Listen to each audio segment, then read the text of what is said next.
এক কথায় যদি আমি বলি যে শাহনাজ খুশি যদি আমার সাথে না থাকতো আমি বৃন্দাবন দাস হতে পারতাম না।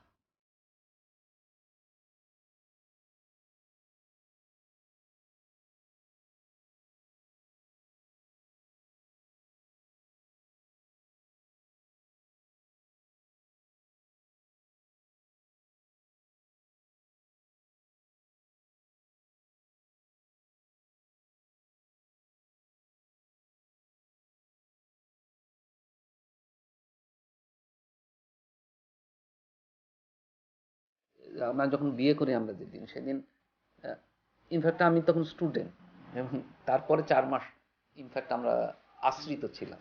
মামুন ভাইয়ের বাসা, আবদুল্লাহ হেল মাহমুদ, তার কথা বলতেই হয়, ওনার বাসায় 4 মাস ছিলাম। তারপরে আহ, এবং এই 4 মাসে কেউ বিশ্বাস করবে কিনা জানি না, আমার কাছে একটি টাকাও ছিল না। আমরা পাশে একটা দোকানে, মুদির দোকান থেকে বাকি নিতাম আলু আর চাল, এই আমাদের খাবার ছিল।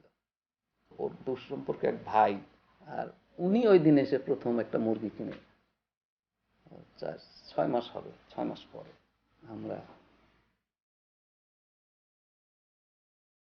একটা বিষয় এগ্রিমেন্ট হচ্ছিল সব। আমার বস যেহেতু আমন্ত্রিত, আমাকেও নিয়ে গেল। তো খেতে দিছে একটা মাছের পেটি ছিল, সম্ভবত বোয়াল মাছ, বেশ লম্বা, পুরো প্লেট জোড়া। আমি খেতে পার মানে আমি খেতে পারছি না, যে কারণ তো জানি যে বাসায় ও কি খাচ্ছে।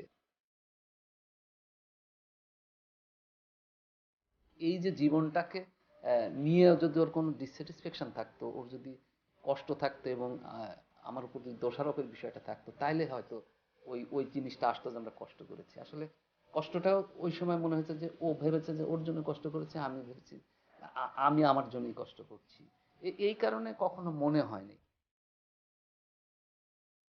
আমাদের দুই পরিবার যখন আমাদের হাত ছেড়ে দিয়েছিল, তখন আমার শুধু মনে হয়েছে যে আমার ওর হাত ধরে দাঁড়িয়ে থেকে দেখাতে হবে যে আমি আসলে দাঁড়াতে পারি। যে সূর্যের আশেপাশ দিয়ে যেরকম গ্রহ ঘোরে, সংসারের ক্ষেত্রে, ফ্যামিলির ক্ষেত্রে, দায়িত্বের ক্ষেত্রে মার আশেপাশে দিয়ে আমরা তিনজন ঘুরি। মা একই সাথে বন্ধু, একই সাথে মা, একই সাথে দাদা, নানা, অনেক সময় বাবার ভূমিকাও পালন করেছে যখন বাবা টুরে থাকে।